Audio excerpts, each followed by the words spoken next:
Hello, welcome back to chalk and slate. तो आज की इस वीडियो में हम करेंगे area and perimeter of plane figure के सेकंड एक्सरसाइज के रिमेनिंग सम्स।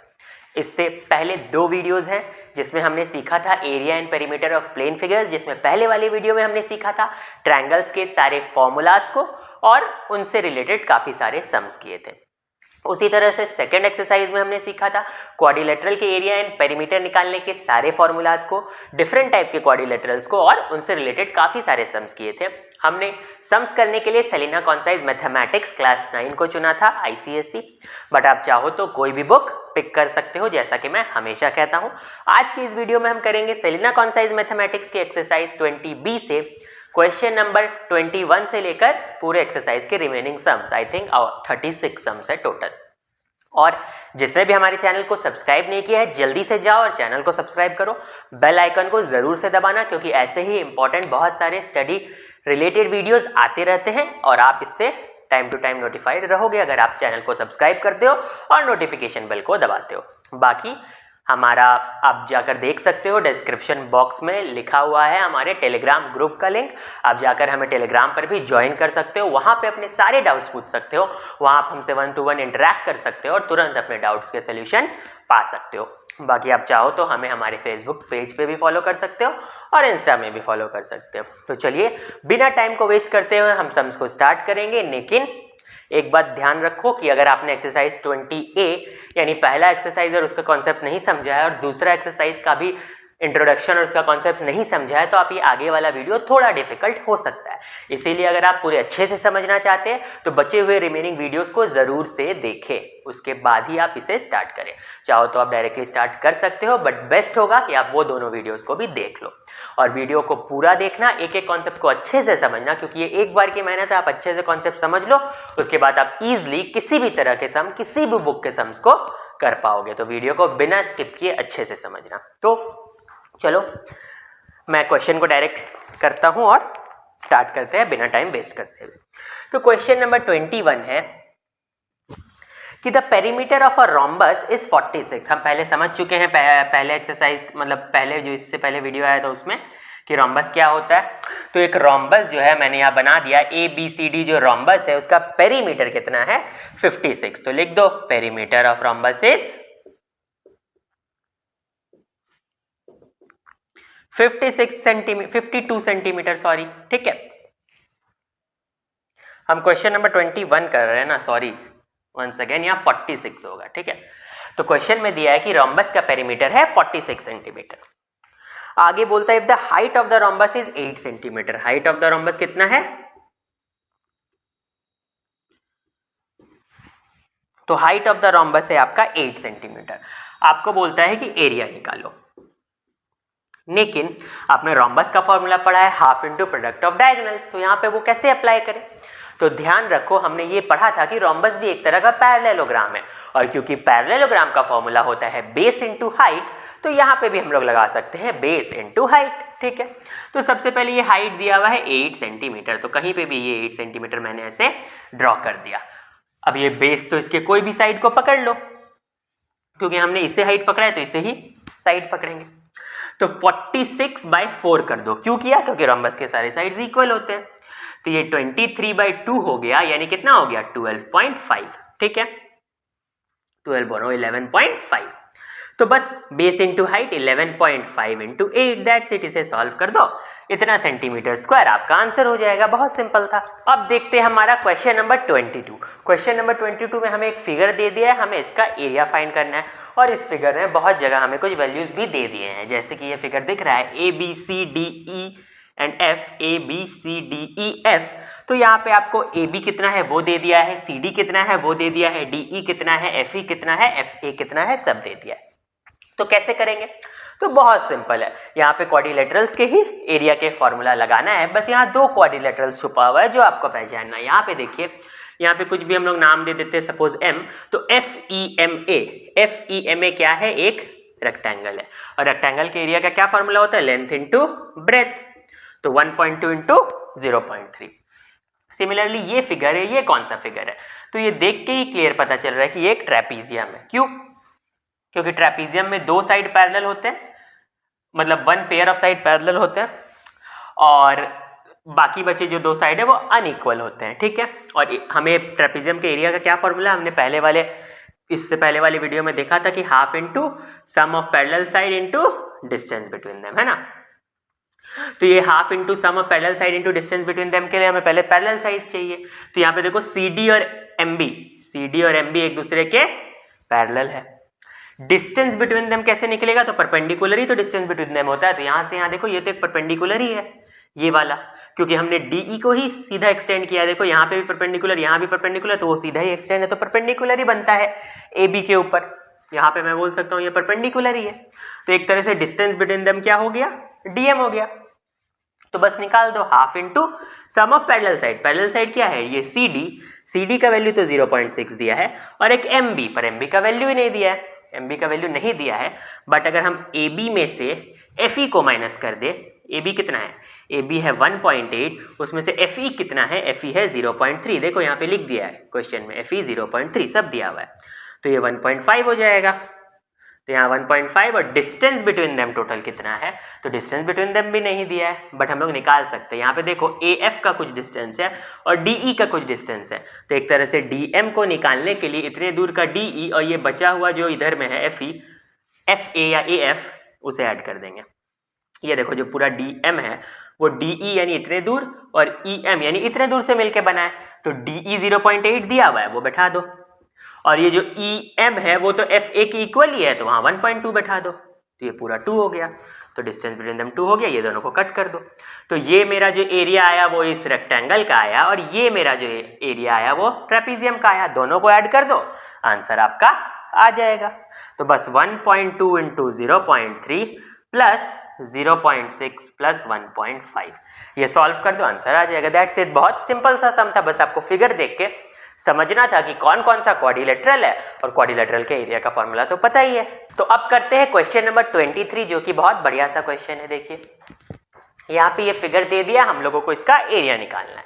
देख के पता चल गया कि ये फिगर 1 एक ट्रेपेजियम है और ये फिगर 2 एक ट्रायंगल है, और इन दोनों का अगर हम सम कर दें तो ये जो फिगर ABCDE है उसका एरिया निकल जाएगा।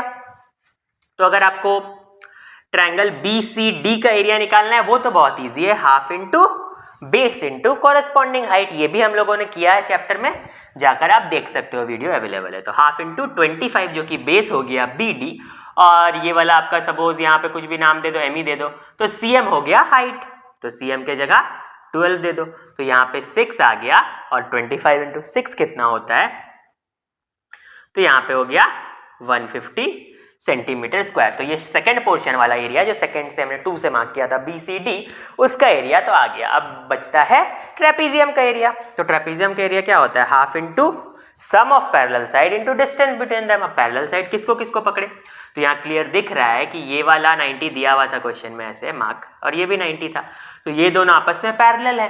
तो यहाँ पे हम लोग देख सकते हैं कि ट्रेपेजियम ABDE में AB पैरेलल टू BD है, AB और BD पैरेलल है, AB नाम दे दिया मैंने, सॉरी, AE और BD पैरेलल है, AE और BD पैरेलल है। तो AE और BD पैरेलल है, वो लोग के बीच का डिस्टेंस कितना है, डिस्टेंस है AB। तो हम लोग पढ़ चुके हैं कि ट्रेपेजियम के एरिया का फॉर्मूला होता है half into sum of parallel side into distance between them. तो यहाँ पे पैरेलल साइड का सम क्या होगा, AE प्लस BD जो कि पैरेलल साइड है, और डिस्टेंस बिटवीन देम है AB। तो यहाँ पे पैरेलल साइड का वैल्यू तो दे दिया है, पैरेलल साइड का वैल्यू दिया है 15 और 25, तो यहाँ 15 प्लस 25 कर दिया, लेकिन यहाँ AB का तो वैल्यू दिया ही नहीं है। तो अब AB का वैल्यू कैसे निकाले, AB का वैल्यू कैसे निकाले, तो उसके लिए हमें यहाँ पे ED को यूज करना होगा। कैसे करेंगे, देखो यहाँ पे ऐसे करके एक और परपेंडिकुलर ड्रॉ करेंगे जिसका नाम दे देंगे F। तो EF को परपेंडिकुलर हमने ड्रॉ किया, EF परपेंडिकुलर ऑन BD, क्योंकि ये दोनों लाइन पैरेलली है, तो इन पैरेलल लाइंस के बीच का डिस्टेंस तो हमेशा सेम होता है। तो यहाँ पे परपेंडिकुलर पकड़ो या यहाँ पे पकड़ो, एक ही बात है। बट इस परपेंडिकुलर को जो यहाँ पे एक दिख रहा है, हमें यहाँ से परपेंडिकुलर निकालना इजी हो जाएगा। यहाँ हम लोग पाइथागोरस थ्योरम बैठा सकते हैं। कैसे, तो EFD एक ट्रायंगल है, ट्रायंगल EFD है ना। देखो EFD एक ट्रायंगल बन रहा है, और EFD कौन सा ट्रायंगल बन रहा है, तो राइट एंगल्ड ट्रायंगल बन रहा है, ठीक है। और राइट एंगल ट्रायंगल में क्या होता है, हाइपोटेन्यूज का square is equal to base square plus height square, जो कि है पाइथागोरस थ्योरम। ठीक है, तो हाइपोटेन्यूज कितना है ED, तो ED का स्क्वायर हो गया 26 का स्क्वायर। यहाँ पे हाइट ही तो हमारा EF है, तो उसको EF लिख देते हैं। और बेस कितना है, बेस है FD। अब ये बेस FD को कैसे निकाले, बेस FD भी तो नहीं दिया, बट वो निकल सकता है। देखो यहाँ से यहाँ तक AB है, AE है, यहाँ से यहाँ तक AE है, यहाँ से यहाँ तक BF है, और यहाँ से यहाँ तक BD है। तो अगर हम लोगों को ये BF का वैल्यू निकालना है तो AD माइनस, यहाँ पे देखो AE है, यहाँ से यहाँ तक BD है। तो अगर हम लोगों को दिखे यहाँ पे तो AE और BF तो सेम ही है, तो AE इक्वल्स टू BF लिख सकते हैं हम लोग। ठीक है, तो AE 15 है, BF भी 15 हो गया। ठीक है, तो FD कैसे निकल जाएगा, तो यहाँ दिख रहा है देखो, ये पूरा है BD, यहाँ से यहाँ तक AE, यहाँ से यहाँ तक BF। तो ये FD निकालने के लिए पूरे BD में से BF को माइनस कर दो, तो BD माइनस BF। ठीक है, ये नॉर्मल दिख के कैलकुलेशन करने वाला है, इसमें कुछ अलग कॉन्सेप्ट है भी नहीं। तो 25 यानी 25 माइनस 15 कर दो, तो कितना आ गया 10। तो यानी कि अब यहाँ पे हमारा आ गया 10, बेस कितना आ गया 10। ये FD का स्क्वायर चाहिए था, बेस का स्क्वायर, वो 10 का स्क्वायर आ गया यहाँ पे। तो ये हो गया 676 इक्वल्स टू 100 प्लस EF का स्क्वायर। तो EF का स्क्वायर हो गया 676 माइनस 100 यानी 576। तो EF हो गया √576 यानी कि 24। ठीक है, तो यानी कि एक तरह से हमें ये जो चाहिए था EF, ये 24 आ गया। अब बहुत सिंपल है, इधर वाला को थोड़ा इरेज कर देते हैं। ये जो AB का वैल्यू चाहिए था, ये AB बोल दो या EF बोल दो, ये था क्या, distance between the parallel sides था ना, तो हमने जो EF निकाला है वही AB हो जाएगा। तो यहाँ 24 पुट कर दो, तो 2 से कट करके 12 लिख दिया। तो 15 प्लस 25 कितना हो गया 40। तो 40 इंटू 12 तो कितना हो गया 480 सेंटीमीटर स्क्वायर। तो यहाँ पे 480 आया, इधर 150 आया, दोनों को ऐड कर दो तो टोटल फिगर का एरिया आपका निकल जाएगा। बहुत सिंपल सा क्वेश्चन था। तो अब हम देखेंगे क्वेश्चन नंबर 24, जो कि अभी उसी तरह के सम्स में बेस्ड है जैसा हम अभी तक देखते आए। यहाँ पे आपको एक पेंटागन दे दिया है, आपको इसका एरिया फाइंड करना है, और ये पेंटागन खुद बहुत सारे फिगर्स से मिलके बना है, तो उन सब फिगर्स का इंडिविजुअल एरिया निकालो और ऐड कर दो, दैट्स इट। यहाँ पे क्लियर दिख रहा है, देखो मैंने यहाँ मार्क भी कर दिया है 1 2 3 और 4 से। यहाँ पे देखो ABF एक ट्रायंगल है, BFHC एक ट्रेपीजियम है, CHD एक ट्रायंगल है, और AED भी एक ट्रायंगल है। तो सबसे पहले लो ट्रायंगल कौन सा, ABF। यहाँ पे क्या होगा, half into product of sides containing the right angle. तो चलो हाफ इंटू 50 इंटू 50। ठीक है, तो यहाँ पे कट के 25 हो गया, 25 इंटू 50 कितना होता है, तो 125 और 0, तो इतना हो गया आपका 1 नंबर जो हमने मार्क किया था ABF ट्रायंगल का एरिया। नेक्स्ट देखते हैं BFHC, जो ट्रेपीजियम है, BFHC ट्रेपीजियम का क्या फॉर्मूला होता है, half into sum of parallel side into distance between them. तो सम ऑफ पैरेलल साइड क्या क्या है, एक BF और CH, क्लियर दिख रहा है, ऐसा कुछ मेरा ट्रेपीजियम है, ऐसे ये मेरा ट्रेपीजियम है BFHC। तो BF और CH यहाँ पे पैरेलल साइड्स है, तो पैरेलल साइड्स का सम कितना है 50 और 25 यानी कि 75 हो गया डायरेक्ट। ठीक है, और डिस्टेंस बिटवीन देम कितना है FH। तो FH का तो यहाँ वैल्यू दिया नहीं है, बट यहाँ पे हम लोगों को FG दिया है 40 और GH दिया है 15, तो FH FG प्लस GH ही तो है, तो यानी वो कितना हो जाएगा 40 प्लस 15 यानी 55। ठीक है, तो आप इसे सॉल्व कर दो, 75 इंटू 55/2, तो ये हो जाएगा ये सेकेंड फिगर का एरिया। अब निकालो थर्ड आपका ट्रायंगल CHD का एरिया। तो ट्रायंगल CHD के लिए भी half into product of side containing the right angle, तो CH इंटू HD,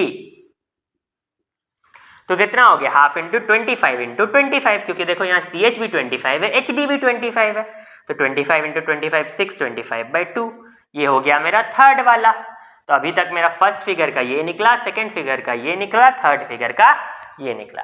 लास्ट बचता है ये बड़ा सा ट्रायंगल AED।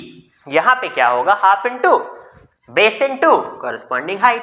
तो यहाँ बेस पूरा AD है, तो पूरा AD, ये छोटे छोटे फिगर्स मतलब साइड से मिलके बना है AF, FH और HD। AF का वैल्यू 50 दे रखा है प्लस FH अभी तुरंत हमने निकाला था FH 55, तो 55 और HD जो कि है 25, तो ये हो गया 130। ठीक है, तो हाफ इंटू 130 इंटू 60, तो यहाँ कट के 30 हो गया, तो ये 3900 समथिंग आ गया।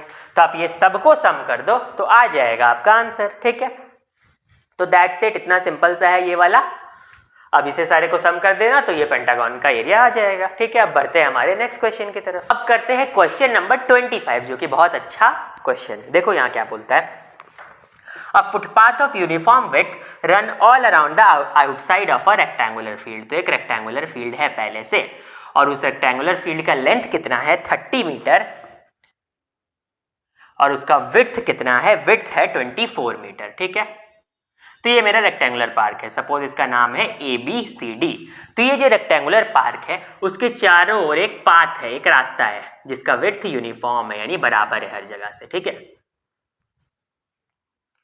तो ये है मेरा रास्ता, इसका नाम दे दो EFGH, और ये पाथ का जो विड्थ है वो हर जगह सेम है, x मीटर मैंने ले लिया, ये चारों ओर इक्वल विड्थ का है। ठीक है, आपसे बोलता है कि ये जो पाथ है इस पाथ का एरिया दिया हुआ है, ये जो पाथ है इसका एरिया क्वेश्चन में कितना दिया हुआ है 360 मीटर स्क्वायर।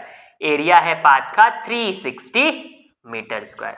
आपसे पूछ रहा है कि क्या होगा विड्थ ऑफ द पाथ, यानी विड्थ ऑफ पाथ पूछा है। ठीक है, तो विड्थ ऑफ पाथ अब कैसे निकालें, विड्थ ऑफ पाथ को तो हमने x मान रखा है। तो अगर आप यहाँ पे देखो तो जब इससे पहले सम्स आते थे, जब हमें एरिया ऑफ पाथ निकालना पड़ता था, तब हम इस बड़े ट्रायंगल का एरिया निकालते थे, इस छोटे वाले ट्रायंगल बोल रहा हूँ मैं, सॉरी, इस बड़े रेक्टेंगल का एरिया निकालते थे, इस छोटे रेक्टेंगल का एरिया निकालते थे, दोनों को माइनस करते थे, तो ये जो चारों ओर पाथ है उसका एरिया आ जाता था।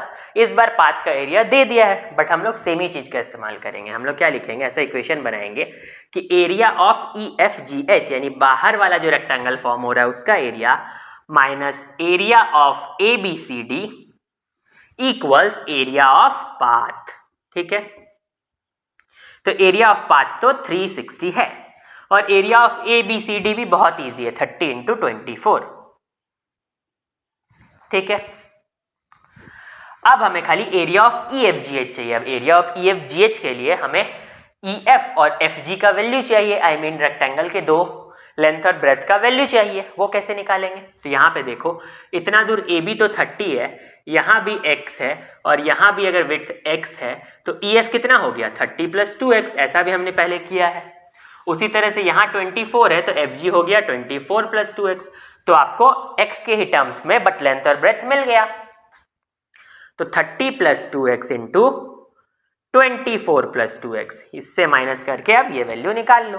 तो यहाँ आ जाएगा 30 into 24 60x plus 48x plus 4x square minus 30 into 24 equals to 360। ये पूरा और ये पूरा कट गया, 60x और 48x, इसको थोड़ा यहाँ सॉल्व कर देता हूँ, मिलके हो गया 108x। ठीक है, यहाँ पे आपका आगे में 4x स्क्वायर बच रखा है, और ये 360 इधर आके माइनस 360 इक्वल्स टू 0 हो गया। ठीक है, ये पक्का दिख रहा है कि ये एक मिडिल टर्म फैक्टर बन जाएगा। ये मैं थोड़ा सा इरेज कर देता हूँ।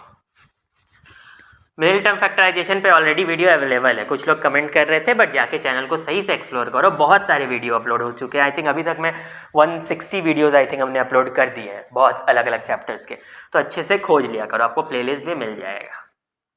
तो यहाँ 4x square plus 108x minus 360 equals to 0, 4 common ले लो, तो यहाँ x स्क्वायर प्लस 2, यहाँ 7, तो 27x माइनस 90 इक्वल्स टू 0। तो x square plus 27x minus 90, इस 4 को उधर भेज दिया तो 0/4 0 ही हो गया। अब इसे सॉल्व कर दो। अब आपको 90 को कुछ ऐसे तोड़ना है कि प्लस और माइनस करके कुछ 27 आ जाए और मल्टीप्लाई करके 90 आ जाए, तो सिंपल है, टूट भी गया। यहाँ पे हो गया आपका 30x minus 3x minus 90 equals to 0। x common ले लो तो x प्लस 30, माइनस 3 कॉमन ले लो तब भी x प्लस 30, तो x प्लस 30 और x माइनस 3 इक्वल्स टू 0। तो ऑब्वियस सी बात है x का वैल्यू 3 यानी पॉजिटिव वाला ही लेंगे। तो ये बढ़िया सा क्वेश्चन था, यानी 3 मीटर जितना वाइड पाथ है चारों ओर। इस तरह के कॉन्सेप्चुअल क्वेश्चन जरूर आ सकते हैं, तो इसे ध्यान से करना इन पाथ वाले क्वेश्चंस को। तो अब करते हैं हम हमारा क्वेश्चन नंबर 26। क्वेश्चन नंबर 26 में क्या बोलता है कि a wire when bent in the form of a square encloses an area of 484 metre square. ठीक है, तो एक वायर है, चलो यहाँ पे एक वायर है, इसी को इनक्लोज करके एक स्क्वायर बनाया गया है। ठीक है,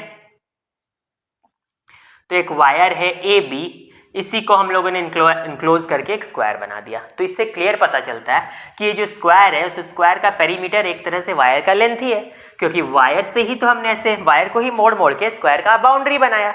तो वायर का पूरा लेंथ स्क्वायर का पेरीमीटर बन गया। ठीक है, क्वेश्चन में आगे इस स्क्वायर का एरिया 484 मीटर स्क्वायर दिया है। ठीक है, और आपसे क्वेश्चन में दो पार्ट पूछा है। एक पार्ट में पूछा है कि इसी सेम वायर से एक इक्विलेटरल ट्रायंगल बनाएंगे, तो बताओ उस इक्विलेटरल ट्रायंगल का एरिया क्या होगा, एरिया ऑफ इक्विलेटरल ट्रायंगल। और दूसरे पार्ट में पूछा है उसी क्वेश्चन का कि एक रेक्टेंगल बनाएंगे और उस रेक्टेंगल का ब्रेथ हमें 16 रखना है, तो उस रेक्टेंगल का लेंथ निकालो। सेम ही वायर से वो रेक्टेंगल भी बना है। ठीक है, तो चलो स्टार्ट करते हैं। तो सबसे पहले स्क्वायर का एरिया दिया हुआ है, तो साइड इंटू साइड होता है एक्चुअल में किसी भी स्क्वायर के एरिया का फॉर्मूला। तो साइड स्क्वायर हो गया 484, तो साइड हो गया रूट ओवर 484 यानी कि 22। तो हमें साइड ऑफ द स्क्वायर पता चल गया 22, 22, 22 और 22। ठीक है, अब पेरीमीटर ऑफ स्क्वायर निकालेंगे। तो पेरीमीटर ऑफ स्क्वायर क्यों निकाल रहे हैं, क्योंकि पेरीमीटर ऑफ स्क्वायर निकालने से ही हमें लेंथ ऑफ वायर मिल जाएगा। तो 4 इंटू 22 यानी 88 मीटर, और ये 88 मीटर जो पेरीमीटर ऑफ स्क्वायर है वही लेंथ ऑफ वायर होगा। तो लेंथ ऑफ वायर पता चल गया। ठीक है, अब इसी वायर से इक्विलेटरल ट्रायंगल भी बनेगा, तो इक्विलेटरल ट्रायंगल का भी एक तरह से पेरीमीटर तो सेम ही रहेगा। याद रखो इस वायर का लेंथ 88 है, तो अब इसी वायर से फोल्ड करके चाहे रेक्टेंगल बनाओ, स्क्वायर बनाओ, सर्कल बनाओ, जो भी फिगर बनाओ, ट्रायंगल बनाओ, सबका पेरीमीटर हमेशा 88 ही रहेगा, क्योंकि वायर का लेंथ ही सभी फिगर का पेरीमीटर बन जा रहा है। तो जो इक्विलेटरल ट्रायंगल बनेगा उसका भी पेरीमीटर आपका 88 ही होगा। तो उस इक्विलेटरल ट्रायंगल का ईच साइड कितना हो गया, इक्विलेटरल ट्रायंगल में तीनों साइड इक्वल होते हैं, तो ईच साइड हो गया 88/3। चलो अब अगर इक्विलेटरल ट्रायंगल का एरिया निकालना है तो फॉर्मूला होता है √3/4 इंटू साइड स्क्वायर। ठीक है, यानी यहाँ पे हो जाएगा √3/4 इंटू 88/3 इंटू 88/3। इसे 4 से कट कर दो 22। अब इसे सॉल्व कर लेना, √3 का वैल्यू आप 1.732 पकड़ लेना। अब इसे कैलकुलेशन है, कैलकुलेशन आप लोग कर लेना। ठीक है, तो उसका आंसर आ जाएगा। बहुत सिंपल कॉन्सेप्चुअल क्वेश्चन है। सिमिलरली अगर यहाँ पे हम लोग एक ट्रायंगल पकड़ते हैं, तो ट्रायंगल का आपको तो और इजी कर दिया, ब्रेथ दे ही दिया है। थोड़ा इरेज करता हूँ अब इधर वाले पोर्शन को। अगर सेकेंड पार्ट में हम लोग जाते हैं और रेक्टेंगल का आपको दे ही दिया है कि ब्रेथ हो जाएगा 16, तो पकड़ लेते हैं उसका लेंथ x है, तो 2 into L plus B perimeter of rectangle होता है, और वो तो 88 ही रहेगा इस केस में। तो 2x plus 32 equals to 88, 2x is equals to 88 minus 32, तो 56 हो गया, तो x हो गया 56/2 यानी कि 28।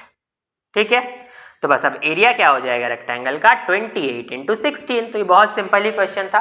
तो दोनों कैलकुलेशन आप कर लेना और जरूर से बताना आंसर आपका सही आया या नहीं आया। तो चलो अब करते हैं क्वेश्चन नंबर 27 से। क्वेश्चन नंबर 27 में चार क्वेश्चन है, चारों ही बहुत अच्छे और इंपॉर्टेंट क्वेश्चन, और इस तरह के सम्स भी आने के बहुत सारे चांसेस हैं। ठीक है, क्योंकि बेसिक कैलकुलेशन वाले सम्स तो आप कर ही लोगे। देखो इसमें क्या है, एक ट्रेपीजियम दिया हुआ है ABCD, जहाँ पे AB और CD आपस में पैरेलल है, और आपसे इसका एरिया पूछा है। तो आप बोले कि एरिया ऑफ ट्रेपीजियम तो बहुत ईजी है, half into sum of parallel side, यानी यहाँ पे AB और CD हो जाएगा, into distance between them. But distance between them ही नहीं दिया हुआ है, अब उसे ही हमें निकालना है। तो कैसे निकालेंगे, देखो पैरेलल लाइन कंस्ट्रक्ट करना बहुत सिंपल होता है।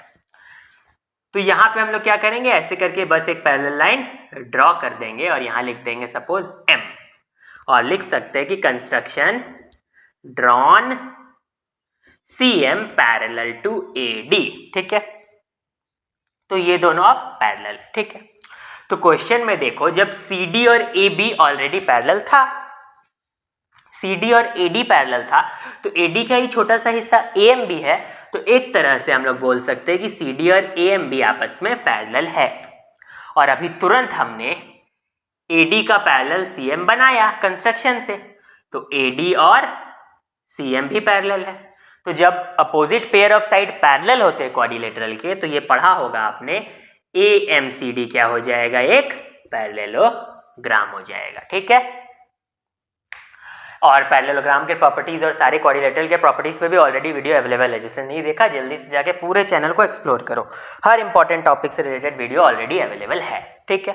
तो अब आपका AMCD एक पैरेललोग्राम बन गया, और पैरेललोग्राम में अपोजिट साइड क्या होते हैं, इक्वल होते हैं, तो ये भी 10 हो गया, ठीक है। तो अब ध्यान से देखो, तो BMC कौन सा ट्रायंगल बन गया, इज एन आइसोसेलेस ट्रायंगल, ये एक आइसोसेलेस ट्रायंगल हो गया, ठीक है। और आइसोसेलेस ट्रायंगल में हम लोग ऐसे करके परपेंडिकुलर बना सकते हैं, यहां ले दिए CN, तो हम लोग लिखेंगे CN परपेंडिकुलर ऑन AB, बोल दो कुछ ही बोल दो, हमने परपेंडिकुलर ड्रॉ कर दिया, ठीक है। क्योंकि अब इसी परपेंडिकुलर के मदद से हम इन दोनों के बीच का डिस्टेंस निकाल सकते हैं, तो ये बहुत सिंपल सा हो गया। तो ध्यान देना, यहां पे क्योंकि आपका टोटल है 20, ठीक है, AB टोटल है 20, CD है 12, और यहाँ पे AM और CD भी तो आपस में इक्वल होगा, क्योंकि AMCD एक पैरेललोग्राम है। तो यहाँ पे हम लोग यहाँ से यहाँ इतना दूर AM को भी 12 बोल सकते हैं, ठीक है, AM को 12 बोल दिया। तो अगर आप चाहो तो MB निकाल सकते हो, कितना है टोटल, 20 - 12 यानी 8 सेंटीमीटर। तो आपका MB आ गया, MB कितना आ गया, 8 सेंटीमीटर आ गया। तो अगर आप यहाँ पे, अब मैं अलग से इस ट्रायंगल को बना देता हूँ, ये थोड़ा सा इरेज कर देता हूँ, फॉर्मूला का तो कोई ज़रूरत नहीं है, आप लोग फॉलो अप तो कर ही रहे हो, तो ये थोड़ा सा इरेज करता हूँ, और यहाँ पे ये जो मेरा ट्रायंगल CMB दिख रहा है, उसको अलग से बना दिया, CMB। उस ट्रायंगल में इधर 10 आया, ठीक है, क्योंकि CM और AD इक्वल है, CB भी 10 आया, ठीक है, क्योंकि ऑलरेडी गिवन था। MB अभी हमने फाइंड किया, माइनस करके 8 आया, ये परपेंडिकुलर हमने यहाँ पे ड्रॉ किया था, ठीक है। तो परपेंडिकुलर कितना है, यहाँ पे CN है इसका नाम, इसका हमें वैल्यू निकालना है, और यही परपेंडिकुलर निकालते ही सम बन जाएगा, क्योंकि ये जो CN है वो ना कि सिर्फ इस ट्रायंगल के लिए परपेंडिकुलर होगा या फिर कॉरस्पॉन्डिंग हाइट होगा, बल्कि इन दोनों जो पैरेलल साइड CD और AB है उनके बीच का भी डिस्टेंस होगा। तो चलो क्या करते हैं, अब आप इसे ऐसे कर लो। अगर आप देखोगे, हमने ये भी पढ़ा था ट्रायंगल्स वाले चैप्टर में, आई मीन जो फर्स्ट एक्सरसाइज था एरिया ऑफ प्लेन फिगर्स का, कि जो आइसोसेलेस ट्रायंगल होता है उसके बेस पे अगर हम लोग परपेंडिकुलर ड्रॉ करते हैं तो वो बाइसेक्ट करता है बेस को, ठीक है। आइसोसेलेस ट्रायंगल का जो perpendicular on base bisects the base, ठीक है। तो ये टोटल 8 है, तो MN कितना हो गया, 4 हो गया, और NB भी 4 हो गया। तो बस अब यहां पे देखो, ये वाला जो मेरा ट्रायंगल है, ट्रायंगल CMN, ये एक राइट एंगल ट्रायंगल है, क्योंकि ये तो 90 डिग्री था ही।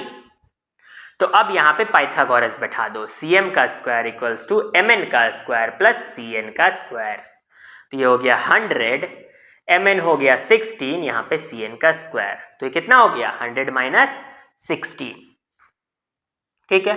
तो 100 - 16 आपका यहाँ पे 4 हो गया, कट के 84 इक्वल्स टू CN का स्क्वायर, तो CN हो गया √/84।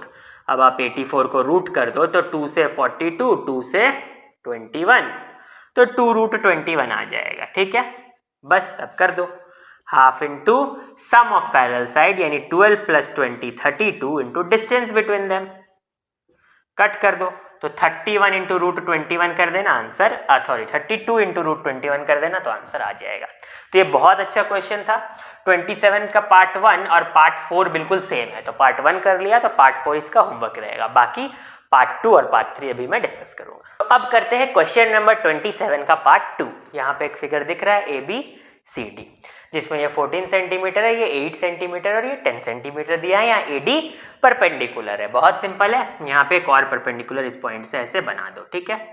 यहाँ पे नाम दे दो CM, तो CM परपेंडिकुलर ऑन AB बना दिया। तो यहाँ AM का वैल्यू बिल्कुल CD के वैल्यू के इक्वल होगा 8 सेंटीमीटर, यहाँ से यहाँ तक। तो MB कितना आएगा?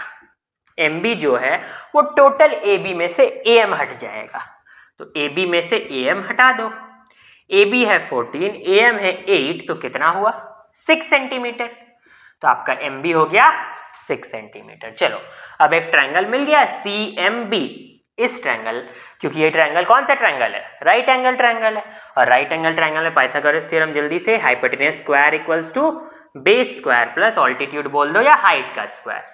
तो 100 इक्वल्स टू 36 प्लस ऑल्टीट्यूड का यहाँ पे नाम CM है तो CM ही दे दो, CM स्क्वायर, ठीक है। तो ये माइनस हुआ, इधर हो गया 64 equals to CM square. Therefore CM equals to √64 यानी कि 8 सेंटीमीटर, ठीक है। चलो अब आपको इस फिगर का एरिया निकालना है। एक तरह से ये फिगर जो ABCD है वो भी तो ट्रेपीजियम ही है, तो half into sum of parallel side जो कि 8 और 14 है इंटू डिस्टेंस बिटवीन देम जो है 8, तो कट के हो गया 4, तो कितना होगा? 22, तो 22 इंटू 4 इक्वल्स टू 88। यहाँ पे सेंटीमीटर था तो सेंटीमीटर स्क्वायर, देखो सही है। तो कितना सही तरह का क्वेश्चन था, और ये क्वेश्चन बहुत अच्छे कैटेगरी के क्वेश्चन है। जो एक वायर का बेंट वाला क्वेश्चन था, फिर ये वाला जो क्वेश्चन है, या फिर कभी कभी प्राइस देख के जो क्वेश्चन रहता है। एक क्वेश्चन हमने किया था कि कारपेट का विड्थ फिक्स है, कितना लेंथ कारपेट लगेगा उसका कॉस्ट निकालो, उस तरह का क्वेश्चन बहुत अच्छा है। और ये जो क्वेश्चन है ट्रेपीजियम के सारे बहुत अच्छे और इंपॉर्टेंट क्वेश्चन है, ठीक है। तो चलो बढ़ते हैं हमारे नेक्स्ट क्वेश्चन की तरफ। तो अब हम लोग देखेंगे क्वेश्चन नंबर 27 का पार्ट 3। तो देखो क्वेश्चन नंबर 27 का पार्ट 3, ये ट्रेपीजियम वाले जो क्वेश्चन थे उसमें बहुत बढ़िया ट्विस्टेड क्वेश्चन है। अभी तक हम लोग क्या कर रहे थे? पैरेलल लाइन ड्रॉ कर रहे थे, एक आइसोसेलेस ट्रायंगल मिल जा रहा था। हमें पता है कि आइसोसेलेस ट्रायंगल पे जो परपेंडिकुलर बनाते हैं वो बेस को इक्वल पार्ट्स में बांटता है। वहां से हम लोग एक और छोटा ट्रायंगल पकड़ रहे थे और वहां पे पाइथागोरस लगा के हाइट निकाल ले रहे थे, जिसके मदद से हमारा distance between the parallel side निकल जा रहा था और एरिया ऑफ पैरेललोग्राम पर बैठा दे रहे थे। बट ये थोड़ा सा और ट्विस्टेड है क्योंकि यहाँ पे आइसोसेलेस ट्रायंगल भी नहीं बनेगा। देखो फिर से हमें इसी फिगर का एरिया निकालना है, तो फॉर्मूला लिखेंगे half into sum of parallel side यानी AB प्लस CD। तो डायरेक्ट लिखते हैं 32 plus 20 into distance between them, but distance between them नहीं दिया हुआ है। तो फिर से एक पैरेलल यहाँ पे ऐसे करके ड्रॉ करो, इसका नाम दे दो CM, ठीक है। लिख दो drawn CM parallel to AD, कर दिया ड्रॉ पैरेलल। अब क्योंकि ये इसके पैरेलल है, अभी हमने ड्रॉ किया, और CD और AM तो पैरेलल हो गई क्योंकि CD और AB पैरेलल है, ठीक है। तो क्योंकि ये दोनों पैरेलल और ये दोनों parallel, opposite pair of sides parallel, तो ये फिगर जो है AMCD वो क्या है? एक पैरेललोग्राम है। AMCD क्या है? एक पैरेललोग्राम है। तो हो गया। चलो अब यानी कि अब पैरेललोग्राम में क्या होता है? अपोजिट साइड्स इक्वल भी होता है, तो यहाँ पे CM भी 10 आ गया, हम लोग डायरेक्ट लिख देंगे, ठीक है। तो चलो अब ये पूरा AB मेरा 32 था, बट अपोजिट साइड तो इक्वल होता है ना पैरेललोग्राम में, तो AM 20 हो गया, तो बचा हुआ MB कितना हुआ? 16 हो गया, ठीक है। तो CMB क्या हो गया? एक ट्रायंगल हो गया। पर ये कैसा ट्रायंगल है? CMB मेरा एक, देखो यहां पे ये दोनों साइड्स इक्वल नहीं आ रहे। चलो CMB मेरा आइसोसेलेस ट्रायंगल ही, अच्छा मैंने यहाँ 16 लिख दिया, वही मैं सोच रहा हूं, तो यहाँ 12 आया, ठीक है। तो MB मेरा 12 आया, तो मेरा CMB क्या है? एक स्केलिन ट्रायंगल है, ठीक है, ठीक है। तो चलो यहाँ पे भी हम एक परपेंडिकुलर ऐसे करके ड्रॉ करते हैं, उसका नाम दे देते हैं CN, ठीक है। तो CN हमने ड्रॉ किया परपेंडिकुलर ऑन MB, ठीक है। लेकिन क्या अब ये CN जो है वो MB को दो इक्वल पार्ट्स में बांटेगा? मतलब MN और NB इक्वल होगा? तो नहीं होगा, वो आइसोसेलेस ट्रायंगल के केस में इक्वल होता है, ठीक है। तो यहाँ पे वैसा नहीं कर सकते हम लोग। तो अब क्या करें? तो हम लोग क्या करेंगे? ट्रायंगल CMB का एरिया निकालेंगे। कैसे निकाले? हम लोग के पास तीनों साइड्स तो है, तो यहाँ हमारा मदद करेगा हेरॉन्स फॉर्मूला। तीनों साइड्स क्या है? 10, 16 और 12। तो S इक्वल्स टू 10 + 16 + 12/2, ठीक है। तो 28 + 10 हो गया 38/2 यानी कि 19। तो √19 × 19 - 10, 19 - 16 और 19 - 12, तो कितना हो गया 19 × 9 × 3 × 7, ठीक है, ऐसा कुछ आया। तो ये आ गया आपका एरिया। चलो, तो अब हम लोग करेंगे आगे। अब क्योंकि इसका एरिया हमें मिल चुका है, तो हम यहाँ पे एरिया के लिए एक और चीज कर सकते हैं, half into base into height. वहां से भी हम लोग एरिया निकाल सकते हैं। तो यही सेम ट्रायंगल में हम लोग फॉर्मूला बैठाएंगे, हाफ इंटू बेस के जगह लेंगे 12 और हाइट के जगह लेंगे h इक्वल्स टू यही वाला एरिया। तो 9 से एक 3 बाहर आ गया, तो 3√19 × 21 ऐसा कुछ आया, ठीक है। तो ये कट के 6 हो गया, देयरफॉर हाइट आ गया मेरा 3/6 √19 × 21। तो 19 × 21 और ये 3/6 कट के भी 2 आ गया, तो ये मेरा हाइट हो गया, ठीक है। तो अब यहाँ डिस्टेंस बिटवीन देम में हम लोग बैठा सकते हैं √19 × 21/2, ठीक है। अब ये 32 + 20 कितना होता है 52, ठीक। और नीचे में 2 2 4 है, वो कट के 52 से 13 हो गया, तो यहाँ बचा इतना कुछ 13 × √19 × 21। इसे सॉल्व कर देना, आपका आंसर आ जाएगा। और रूट को सॉल्व करना आप लोगों को आता होगा, नहीं भी आता होगा तो क्लास 8 का ऑलरेडी एक वीडियो अवेलेबल है स्क्वायर्स एंड स्क्वायर रूट पे, वो बहुत अच्छे से एक्सप्लेन्ड है उसमें, तो जाकर चेक कर लेना। चलो बढ़ते हैं आगे। तो अब करते हैं क्वेश्चन नंबर 28। यहाँ क्या बोलता है, perimeter of a rectangular board is 70 centimetre. तो एक रेक्टेंगुलर बोर्ड है, उसका पेरीमीटर आप लोगों को ऑलरेडी दे दिया है, रेक्टेंगल का पेरीमीटर दे दिया है। कितना दिया है, तो 70 सेंटीमीटर, ठीक है। तो 2 × L + B जो होता है वो दे दिया है 70। लेंथ को बोला है x पकड़ो और उसका विड्थ निकालो इन टर्म्स ऑफ x। तो लेंथ को यहाँ x लेने बोला है और ये विड्थ यानी ब्रेथ को x के टर्म्स में निकालने बोला है। तो ये तो बहुत ही आसान सा क्वेश्चन है, देखो हो गया, ठीक है। चलो, अब नेक्स्ट क्या बोलता है कि area of the rectangular board अगर 300 है तो डायमेंशंस निकालो। ये भी इजी है, एरिया का फॉर्मूला क्या होता है, बेस इंटू हाइट। तो बेस इंटू हाइट बोल दो या फिर लेंथ इंटू ब्रेथ बोल दो, ठीक है। चलो, तो x है आपका लेंथ और ब्रेथ हमने अभी तुरंत निकाला 70 - 2x इक्वल्स टू एरिया दिया है 300। तो यहाँ से हो गया 70x - 2x² इक्वल्स टू 300। इसको उधर भेज दिया तो 2x² - 70x + 300 equals to 0। 2 common ले लो तो x² - 35x + 150 इक्वल्स टू 0, ठीक है। तो अब यहाँ पे आप लिख दो x² - 30x - 5x + 150 equals to 0। Factorisation के ऊपर भी, मिडिल टर्म फैक्टर के ऊपर भी ऑलरेडी वीडियो अवेलेबल है, तो ये सब चीज़ आई थिंक सबको आना चाहिए। तो x - 30 और x - 5 इक्वल्स टू 0। तो x का वैल्यू को आप 30 भी पकड़ सकते हो, x का वैल्यू को 5 भी पकड़ सकते हो।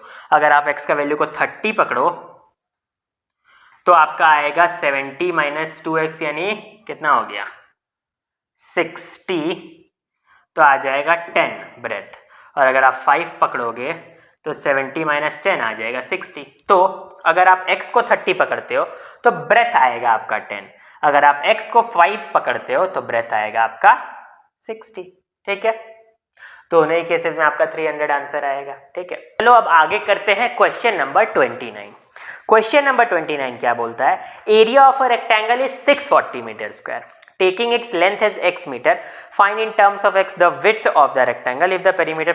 सेम टू सेम 28 जैसा है, बस थोड़ा सा ट्विस्ट है। 28 में पहले पेरीमीटर दिया था, बाद में एरिया दिया था और करना था ही सेम ही है। तो 29 होमवर्क रहेगा, आप लोग खुद ही करना। चलो अब 30 करते हैं। The length of a rectangle is twice the side of a square and width is greater than the side of the square. हाँ चलो ये ठीक है। चलो क्वेश्चन नंबर 30 करते हैं। यहाँ क्या बोलता है कि the length of a rectangle is twice the side of a square. तो एक रेक्टेंगल है और एक स्क्वायर है, ठीक है। तो ये जो रेक्टेंगल का लेंथ है वो स्क्वायर का जो साइड है उससे 2 टाइम्स है, और जो इसी रेक्टेंगल का ब्रेथ है यानी ये, वो स्क्वायर के साइड से 6 ज्यादा है, ठीक है।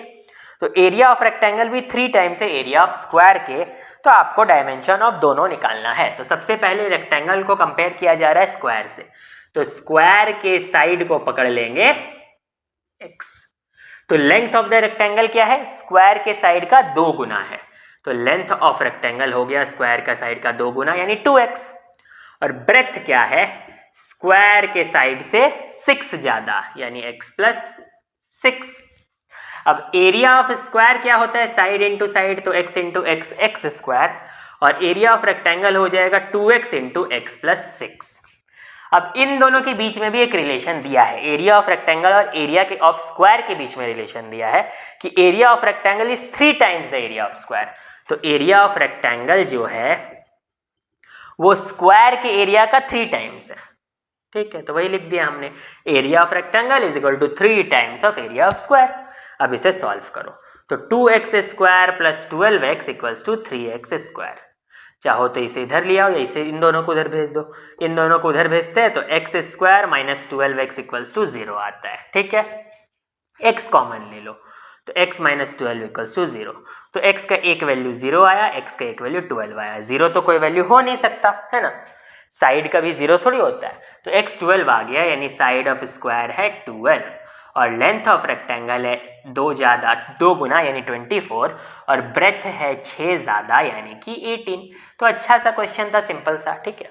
चलो अब आगे बढ़ते हैं हमारे क्वेश्चन नंबर 31 के तरफ। नेक्स्ट करते हैं हम लोग क्वेश्चन नंबर हमारा 31। यहाँ क्या बोल रहा है, ABCD एक स्क्वायर है, तो ABCD एक स्क्वायर बना दिया जिसका ईच साइड 12 सेंटीमीटर है। अब P is a point on BC, तो ये BC है, उसके ऊपर एक पॉइंट है P, और क्वेश्चन में बोल दिया है कि ये जो ट्रायंगल है और ये जो स्क्वायर है, ये दोनों स्क्वायर बोल रहा हूँ सॉरी, ये जो ट्रायंगल है और ये जो ट्रेपीजियम बन रहा है, ट्रायंगल है मेरा ABP, P को थोड़ा इधर लिख देते हैं इस जगह पे, तो ABP, और जो मेरा ट्रेपीजियम है APCD, ये दोनों के बीच का एरिया का रेशियो दिया है। क्या दिया है, area of triangle ABP is to area of trapezium क्या है APCD, ये कितना दिया हुआ है 1:5, ठीक है। लेंथ ऑफ CP हमें निकालना है, ठीक है। तो क्या करेंगे, तो BP को हम लोग x मानेंगे, तो CP क्या हो जाएगा, बचा हुआ 12 माइनस x, ठीक है, क्योंकि सारे साइड्स तो 12 थे, तो BC भी 12 है, BP को x मान लिया तो CP बचा हुआ 12 माइनस x। अब एरिया ऑफ ट्रायंगल क्या है, एरिया ऑफ ट्रायंगल ABP, ये पक्का एक राइट एंगल ट्रायंगल है, राइट एंगल ट्रायंगल का फॉर्मूला डायरेक्ट बैठाते हैं, अब बताने का जरूरत है नहीं, हम लोग कर चुके इतनी बार। सिमिलरली ट्रेपीजियम का फॉर्मूला यहाँ पे बैठेगा, APCD जो ट्रेपीजियम है वो भी बैठाते हैं डायरेक्ट, तो इधर होगा 12 और 12 माइनस एक्स, 12 प्लस 12 minus x, sum of parallel side into distance between them. इसे थोड़ा सॉल्व भी कर लेते हैं ताकि और सिंपल हो जाए, ठीक है।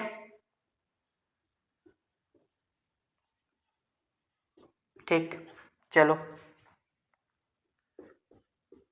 तो ये दोनों जो एरियाज है इन्हीं के बीच का रेशियो 1:5 है, तो 6x by 24 minus x into 6 equals to 1/5, ऐसा कुछ क्वेश्चन है।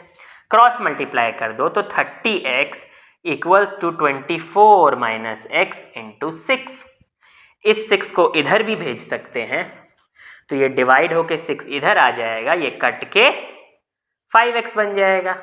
अब इस x को इधर ले आओ, ये कैलकुलेशन आप सबको आता ही होगा, तो 6x इक्वल्स टू 24, तो x हो गया 24/6 यानी कि 4, ठीक है।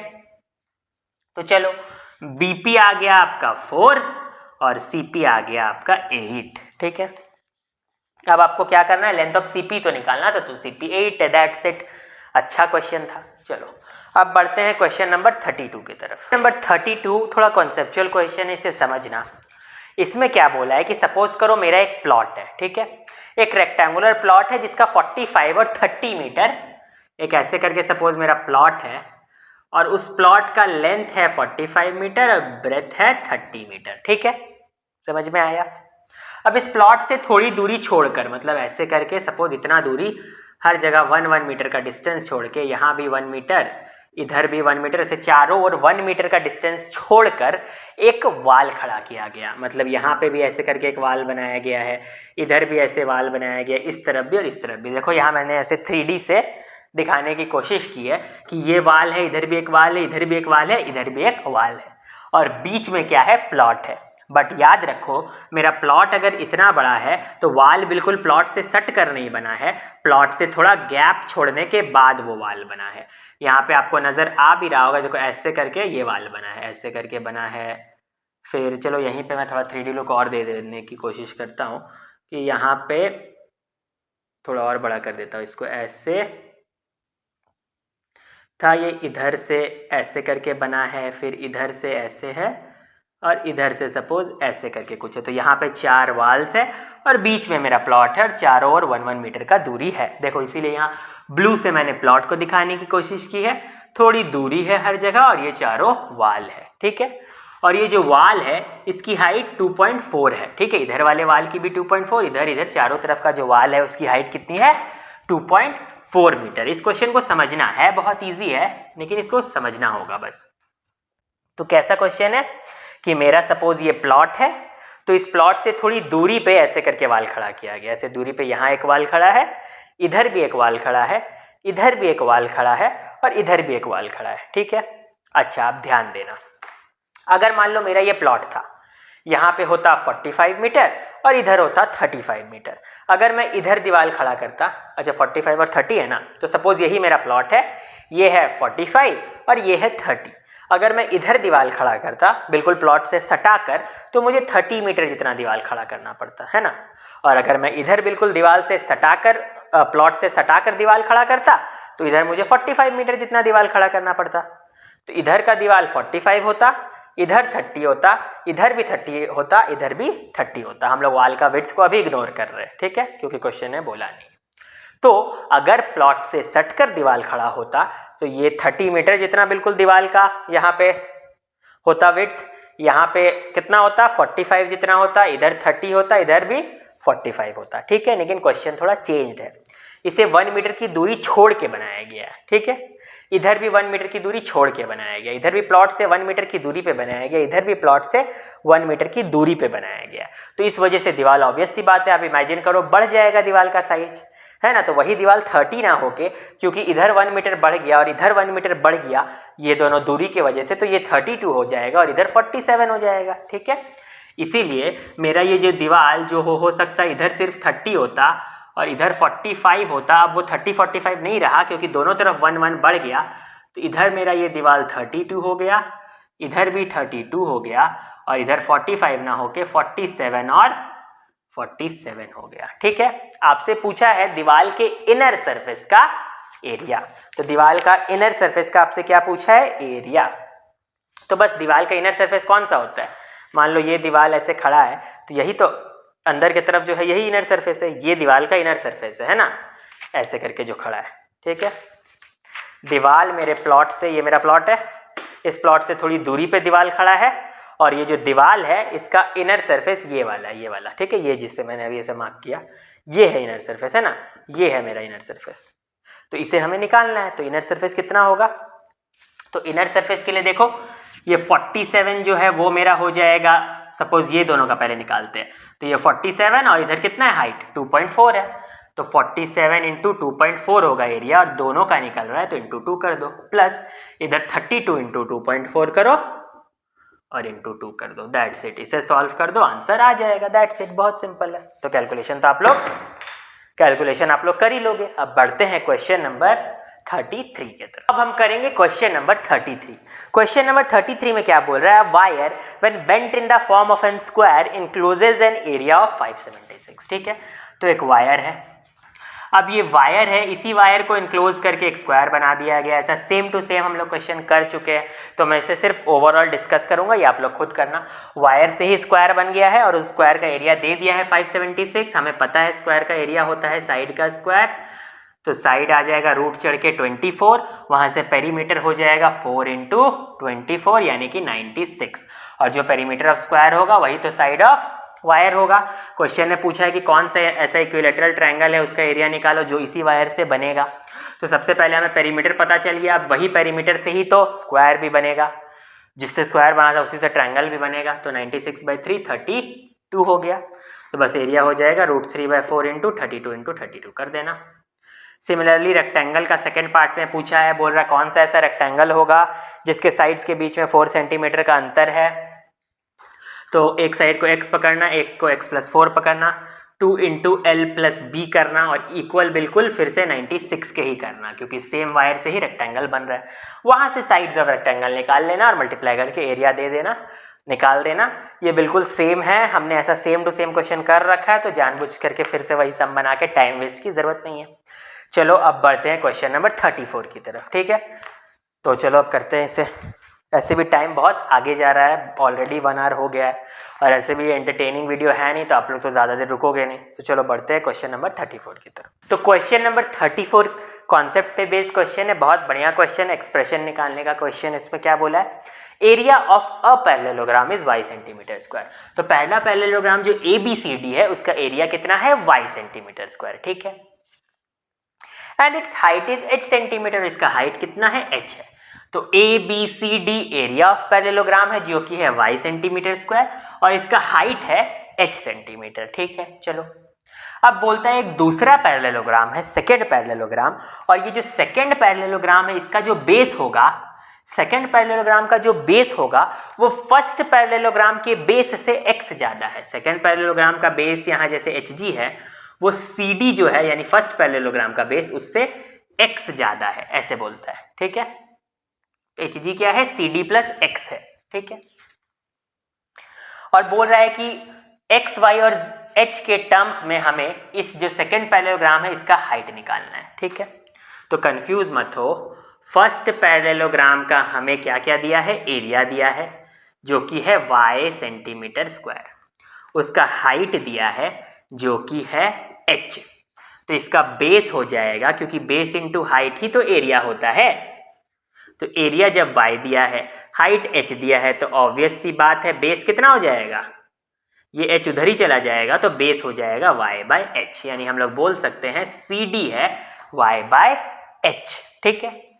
अब क्वेश्चन में ये भी बोल दिया है कि ये जो सेकेंड पैरेललोग्राम का बेस है वो फर्स्ट पैरेललोग्राम के बेस से x ज्यादा है। तो सेकेंड पैरेललोग्राम का बेस को यहाँ hg से जो डिनोट किया था वो CD से कितना ज्यादा है, x ज्यादा है। तो CD y बाय h है, तो यहाँ y by h plus x हो गया। क्वेश्चन में एक बात और बोल रहा है, area of second parallelogram is twice the first. तो फर्स्ट पैरेललोग्राम का एरिया अगर y है तो सेकेंड पैरेललोग्राम का एरिया कितना हो जाएगा, 2y हो जाएगा, ठीक है।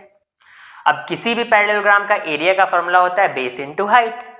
इस केस में जो सेकेंड पैरेललोग्राम है उसी का हमें हाइट निकालना है इन terms of x, y and h। तो हम लोग पहले इसके एरिया का फॉर्मूला लिखते हैं जो होगा EM इंटू HG। थोड़ा इसे इरेज करते हैं। अब यहाँ कितना हो जाएगा, EM इंटू HG, क्योंकि बेस इंटू हाइट ही होता है एरिया।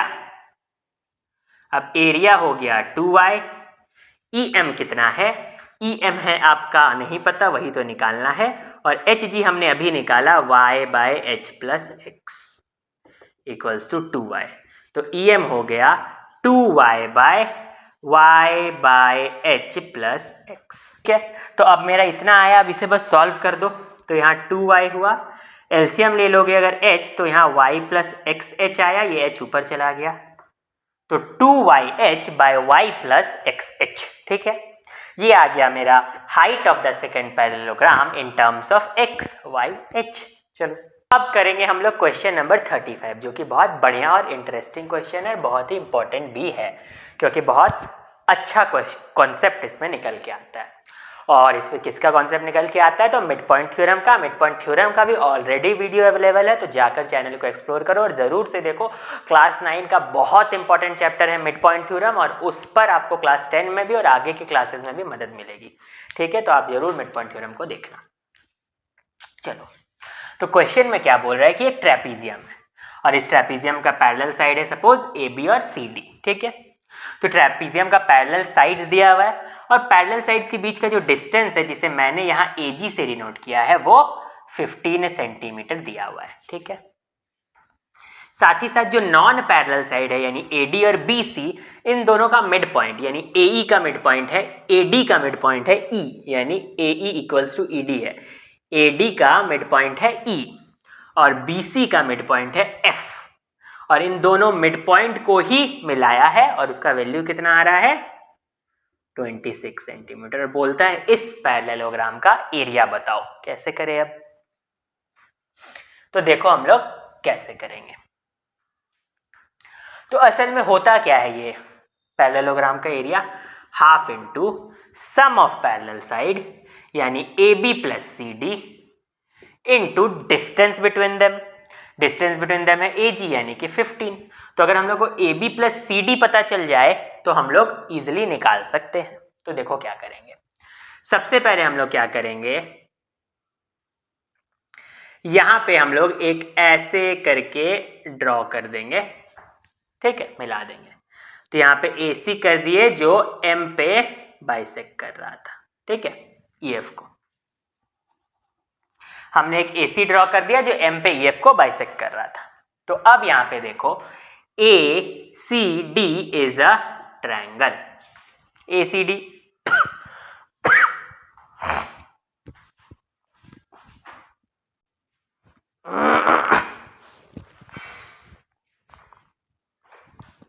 तो अब हम लोग करेंगे क्वेश्चन नंबर 35 जो बहुत इंपॉर्टेंट क्वेश्चन है और इस पे एक बहुत ही इंपॉर्टेंट चैप्टर का कॉन्सेप्ट यूज हुआ है जो कि है mid point theorem. Mid point theorem में ऑलरेडी वीडियो अवेलेबल है और क्लास 9 के लिए बहुत बहुत इंपॉर्टेंट चैप्टर है मिड पॉइंट थ्योरम। तो उस पर ऑलरेडी वीडियो अवेलेबल है, जाके जरूर से देखो और उसे अच्छे से समझो, वो क्लास 10 में भी बहुत काम देगा क्योंकि ये बहुत ही इंपॉर्टेंट कॉन्सेप्ट है, कहीं ना कहीं लगता ही है। तो देखो यहाँ पे क्या दिया है क्वेश्चन में कि मेरा एक पैरेललोग्राम है ABCD और पैरेललोग्राम का दो पैरेलल साइड है, वो क्या है AB और CD, और जो दो नॉन पैरेलल साइड है उनका मिड पॉइंट्स है, AD का मिड पॉइंट है E, BC का मिड पॉइंट है F, और दोनों मिड पॉइंट को जो मिल रहा है दोनों मिड पॉइंट यानी EF, उसका लेंथ दिया है 26 सेंटीमीटर, ठीक है। और ये जो AG है, AG का लेंथ कितना दिया है, तो AG का लेंथ दिया है 15। AG का मतलब क्या है, तो ये AG है distance between the parallel side यानी हाइट बोल सकते हैं, वो है 15 सेंटीमीटर। एरिया ऑफ पैरेललोग्राम पूछा है, उसका फॉर्मूला क्या होता है, half into sum of parallel side यानी AB plus CD into distance between them, और डिस्टेंस बिटवीन देम कितना है AG, तो half into AB plus CD और डिस्टेंस बिटवीन देम कितना है 15, ठीक है। तो अगर ये AB प्लस CD का वैल्यू पता चल जाए तो आंसर आ जाएगा। तो कैसे करेंगे, यहाँ पे हम लोग AC को ऐसे मिला देते हैं, ठीक है, यहाँ कुछ भी नाम दे देते हैं, सपोज M। तो ये ACD एक ट्रायंगल है, ठीक है, यहाँ पे AD का मिड पॉइंट है E जो कि क्वेश्चन ने बता दिया है, और EF पैरेलल टू CD है ही, तो उसी तरह से हम लोग बोल सकते हैं कि EM भी पैरेलल टू CD होगा, ठीक है।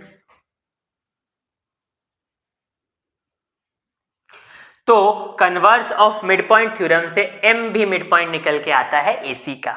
M क्या होता है, मिड पॉइंट होगा AC का by converse of mid point theorem. तो हम लोग डायरेक्ट लिख सकते हैं बाय मिड पॉइंट थ्योरम कि जो EM है वो क्या होगा, हाफ ऑफ CD होगा, ठीक है। सिमिलरली अगर ट्रायंगल को पकड़ते हैं दूसरा वाला, और दूसरा वाला ट्रायंगल ABC में MF जो है उसमें से F मिड पॉइंट है BC का, तो M भी मिड पॉइंट होगा AC का, बिकॉज F मिड पॉइंट है BC का और FM पैरेलल टू AB है, तो by converse of mid point theorem M is mid point of AC। ये ऐसे भी हम लोग पहले वाले में प्रूफ कर ही चुके थे। तो क्योंकि F भी मिड पॉइंट है और M भी मिड पॉइंट है, तो by mid point theorem MF जो है वो हाफ ऑफ AB हो जाएगा। क्या हो जाएगा मिड पॉइंट थ्योरम से कि ये दोनों पैरेलल भी और हाफ भी, ठीक है। चलो तो अब क्या करते हैं, MF भी निकल गया। अब ये जो मेरा EF है, EF है क्या, EF तो EM प्लस MF ही है, EF जो है वो EM प्लस MF होता है, और EM का वैल्यू है हाफ CD और MF का वैल्यू है हाफ AB, तो EF का वैल्यू है हाफ AB प्लस CD, और क्वेश्चन में EF कितना दिया है 26। तो एक तरह से half into A B plus C D का वैल्यू 26 होता है, तो इस जगह में डायरेक्ट हम लोग 26 बैठा सकते हैं, यानी इधर में 26 बैठा दो। अब 26 इंटू 15 कर दो, आंसर आ जाएगा। ठीक है, अब लास्ट बचता है क्वेश्चन एक्सरसाइज का 36 नंबर, जिसमें डायगोनल दिया है रेक्टेंगुलर प्लॉट का, पेरीमीटर दिया है, उसका एरिया पूछा है।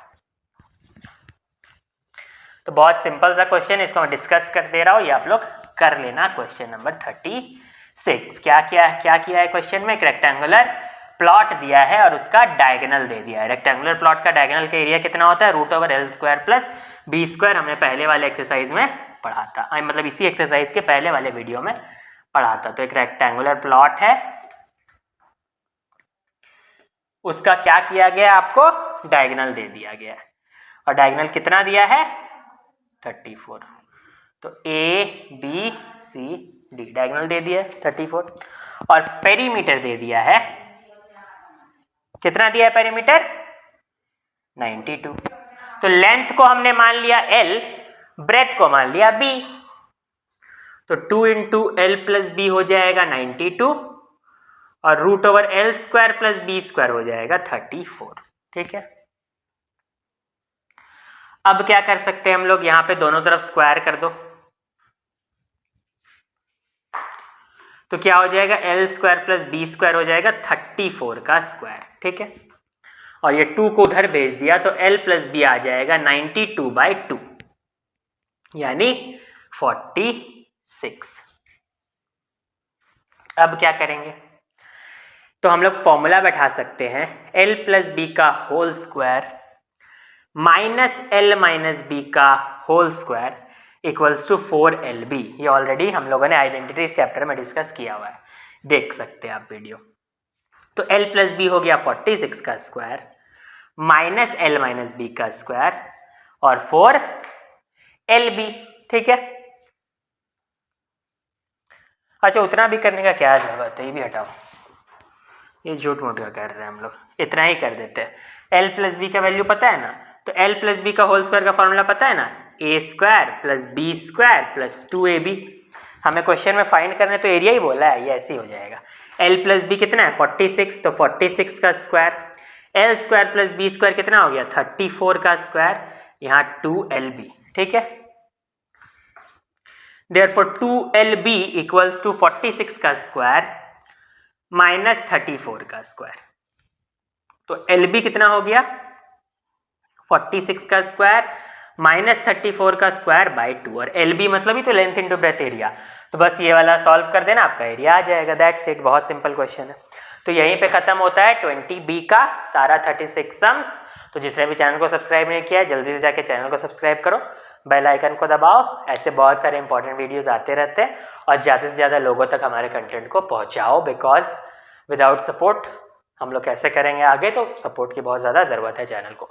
होप करते हैं कि एटलीस्ट दिसंबर तक हम 10K तक पहुँच जाए। तो चलो दैट्स इट, यहीं पे क्लास को ख़त्म करते हैं। Thank you, have a nice day.